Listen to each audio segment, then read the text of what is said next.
as Israel begins its ground offensive in Lebanon. To talk about the situation there and what really is the position of Lebanon, we have the Ambassador of Lebanon to India, Dr. Rabie Narsh, joining us. Thank you so much, sir, for joining us and speaking to us here at Times Now. Thank you. Yes, Welcome you and your channel. Thank you your so viewers. Thank you so much for welcoming us and speaking to us. But let me begin by asking you, what is the situation on ground as Israel begins its ground offensive? We've seen airstrikes in recent days. What is the situation on ground? Because there are many lives that have been lost. How are we looking at things unfolding in the coming days? The situation is very bad. It's very difficult. Humanitarian-wise, we have lost about 2,000 innocent civilian lives and about 10,000 injuries. It's very difficult. We have 1 million displaced person and lots of damages to the infrastructure and residential buildings, lots of them. Military-wise, again, Israel is bombarding civilian targets every day on daily basis in the capital and along the borders, everywhere in Lebanon. They spare no place in Lebanon from their bombs. Right, because the claim of Israel is that, it's the Lebanese territory that has been used by Hezbollah to launch attacks on them in the past. This is a claim that Israel repeatedly makes to justify this attack on Lebanon soil. How do you respond to this? What do they mean by Lebanese territory used by Hezbollah? Hezbollah is Lebanese, and the members are Lebanese. They are on their land. They are in their homes, so they are defending their homes. But the claim that Hezbollah is hiding weapons and they have arsenals and depots of weapons under residential building is totally false. There have been a media tour in western suburb of Beirut organized by Hezbollah, and many journalists joined, many media persons joined, including Indian journalists, and they showed them that what they targeted, what the Israeli targeted, was pure civilian area with no weapons or anything. But they always have to justify this, unfortunately, by lies, to justify killing innocent people. Right, because the role of Hezbollah, then, as you say, it's a Lebanese group. What is the role that Hezbollah plays as far as the political and military landscape is concerned? How does it reflect the nation's stance on various such regional conflicts? Hezbollah is Lebanese, of course. I mean, it's not secret that they are backed by Iran, and they have some maybe weapons and money and everything from, some support from Iran. But at the end of the day, they are Lebanese people. They are Lebanese party. When it comes to Lebanese politics, they play by the rules of the Lebanese political system. So this claim by the war criminal Netanyahu that we are not fighting the Lebanese people, we are fighting Hezbollah, this is wrong. And it's unacceptable. Hezbollah is Lebanese, and when they are fighting to defend their land and for their freedom. The other issue of that is, yes, we have differences as the government of Lebanon. They have some differences with Hezbollah, but this can be settled down with later. After the war settled. But when it comes to Lebanese politics, Hezbollah is a Lebanese party. But there are 3 ministerial posts since 2019 for Hezbollah in the Lebanese government, including 3 posts for Hezbollah in the cabinet. So they are very much part of the government in that sense? True, of course. They are Lebanese. Like I said, when it comes to Lebanese politics, they are in the Lebanese system, in the government, in the cabinet, and in the parliament. They are Lebanese. But it happens that they are, along the border with the terrorist state of Israel, and they are fighting them to defend their land. So how do you view the statements that come in from US and Israel? Because they view Mr. Hassan Nasrallah as a terrorist, and that's the position that they have taken, whether it's Israel, whether it's America, that's the position that they take vis-a-vis Mr. Nasrallah. There's no clear definition of terrorism. No one has, defined terrorism. If the definition of terrorism is using civilian targets for political agenda, then Israel is the first and foremost terrorist organization in the world, because Israel is killing civilians for their expansionism, for their political agenda, and for their, unfortunately, biblical dream, twisted religious doctrine. Israel has been founded on a mistake, has been founded on a twisted a religious belief that they are the chosen people and the chosen land and whatever. This is very dangerous, and this has to stop. But So yes, Israel and the U.S. is backing Israel, unfortunately, but we need the U.S. to play a positive role and to stop this crazy war carried out by the war criminal Netanyahu. Well, how would you view October 7th? Would you view October 7th as a terrorist attack that happened last year? Because that's what started off a series of events that have led to what have happened. It's not true, my friend, that this October 7th started the war. No, it's not true. It started 70 years ago, since the creation of Israel, since the confiscating of land, the occupying of Palestinian land, of Golan Heights, of Lebanese land, of West Bank, Gaza Strip. So this is the problem. The main cause of the problem, the root cause of all the issue, of all the war we are seeing now, is Israel, is the expansionist mindset of Israel, and the terrorist mindset that Israel is approaching all the neighbors.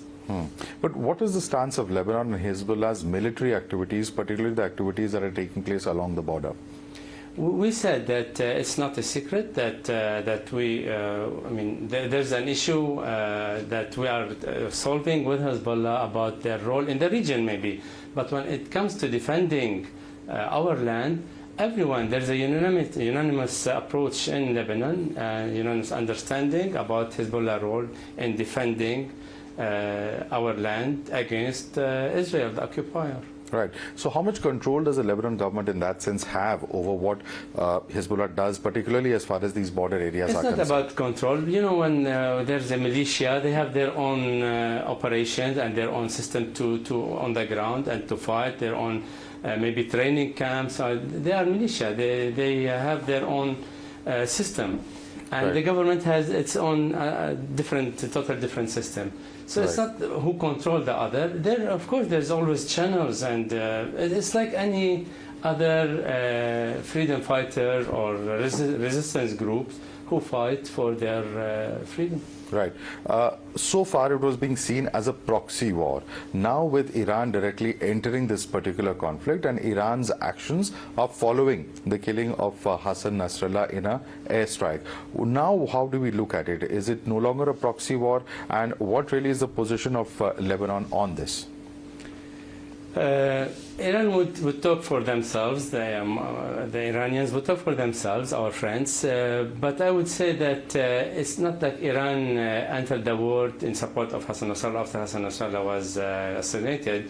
We have seen that Israel have provoked Iran for many times. I mean, they carried many assassinations in Tehran itself, and they killed many scientists before. Anyway, this is a different story, but the region is volatile, and there is a real fear of expansion into an all-out war just because of the provocation, continuous provocation of Israel, and due to the unacceptance from the Israeli side of any political solution. So we are here, my friend, we are here, and we have reached this very unfortunate reality because Israel has not been held accountable for its expansionist policy, for its war crimes, for its genocidal war since its creation. Right. There are many who believe that if Iran had not, showered all those hundreds of rockets a few days ago, as we saw, perhaps, the escalation of this into an Israel versus Iran conflict would not have happened, because Israel is already engaged on one side with Gaza, on the other side with Yemen, and of course, as we are seeing, as far as the Lebanon border is concerned. Do you think that this is a provocation from Iran's side? I think I answered this question, and I said Israel has been always on the provocative side of this war and of any war that is, if you review the history of our region, all the wars that have been erupted in the region since the creation of Israel has been provoked by Israel. And it's not true that Israel has been defending itself. Defending itself against who? Against the people whom are occupied by Israel? It's nonsense. So we are defending ourselves against Israel. Israel is backed by the superpower of the world. They have nuclear weapons of mass destruction, white phosphorus that they are using on our land. They are banned. They are banned worldwide. but they are preferable to the Israeli side, the white phosphorus and every weapons of mass destruction. They're using bombs of 2,000 pounds each. I mean, this is crazy, and this war mindset of the Israelis has to be stopped. And the only party that we believe that can stop this Israeli madness is the United States. Right. What do you make of the attacks through various devices such as pagers, walkie-talkies, etc., that Israel is widely believed to have effected and that has, hugely hit Hezbollah? What do you make of this attack? Because some are saying that this shows the kind of technological advantage that Israel has in this war. We don't deny that Israel, because it's backed by the US and backed by the West, we don't deny that they have the top-notch technology, the latest technology, and the most advanced weapons to kill civilians. But this is not an advance from the Israelis to show off that they use the pager. I read the report, and I think you did too, about the American thought of or considered using the same plot or this technological measure using pagers in Afghanistan, but then they refrained and they did not use it because they were afraid that it might injure or kill innocent people. And this is what happened in Lebanon, because pagers were not only used by Hezbollah operatives. It was used by nurses, was used by doctors, by social workers. So, but the Israelis, because they have this criminal mindset, they don't mind.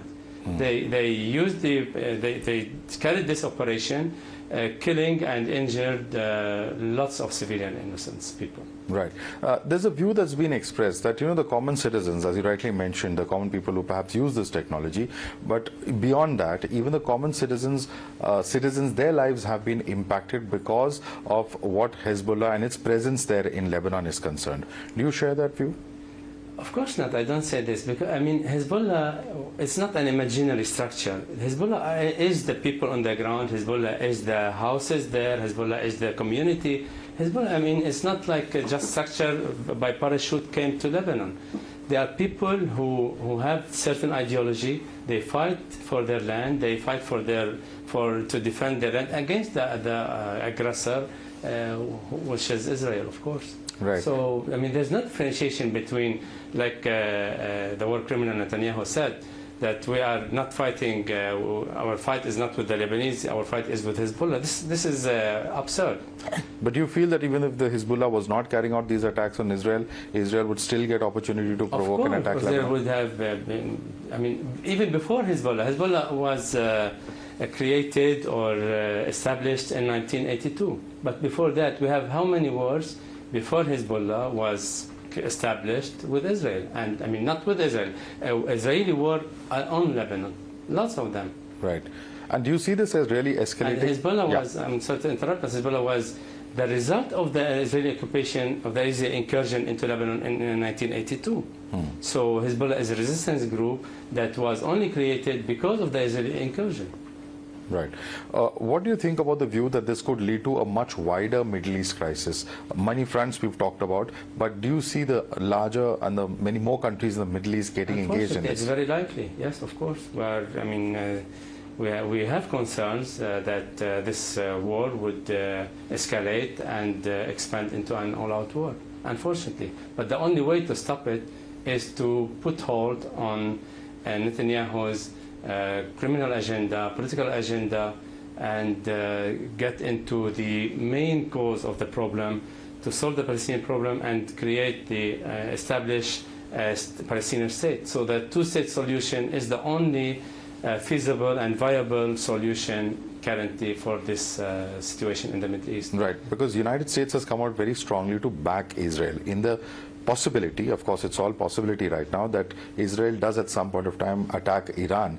With the United States strongly backing Israel, how will we see this play out? Are you likely to see many more countries come out and support Iran? Because as things stand, will Iran be able to sustain such an attack is a very big question. I can't predict, but what I say is, yes, the USA is supporting Israel, but we need the USA to support peace, to support the resolution, to solve all the crises in the Middle East.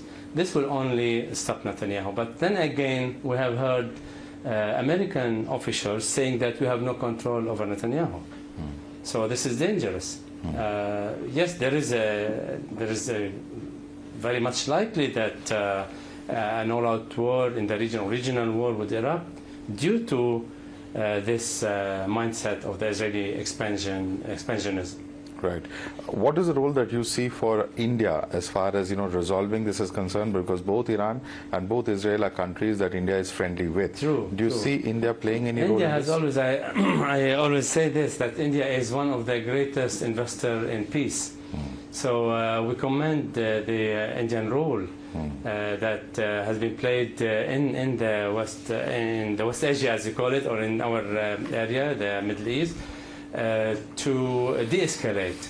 Yes, India has good relation with Israel and has very good relation with Lebanon and with the Arab world. So they are putting efforts, and we call upon them to put more efforts, particularly on Netanyahu, to convince him to stop this madness. I see this opportunity to thank Indian government on the behalf of my government on all the peaceful efforts they are carrying on. With US backing Israel, as we discussed earlier, where do you see support coming in for Iran, internationally speaking? Of course, Lebanon has close ties, but do you see other bigger countries, Russia, China, helping militarily if there is a potential larger conflict? And Russia itself has come out recently, after consultations with Arab nations, to appeal for peace. How do you see that playing out? I'm not aware of the military support of Iran coming from which country. Of course, we read the reports, but it's not like the same that the U.S. is supporting Israel. That's different. That's different story. Israel is like the advanced military base of the U.S. and with every resolution, with every aspect, they are helping them or assisting them. So it's different. But how do we see the future of the country? I see that there is no solution but peace. Peace is the only guarantee for our future, is the only solution for all of us to live in peace in the region. We have to give the Palestinians their right to establish a state, their right to be safe in their homes, and to have a future for them and their children. Thank you so much, sir, for talking to Times. I thank you. Thank you so much. Thank you. Thank you.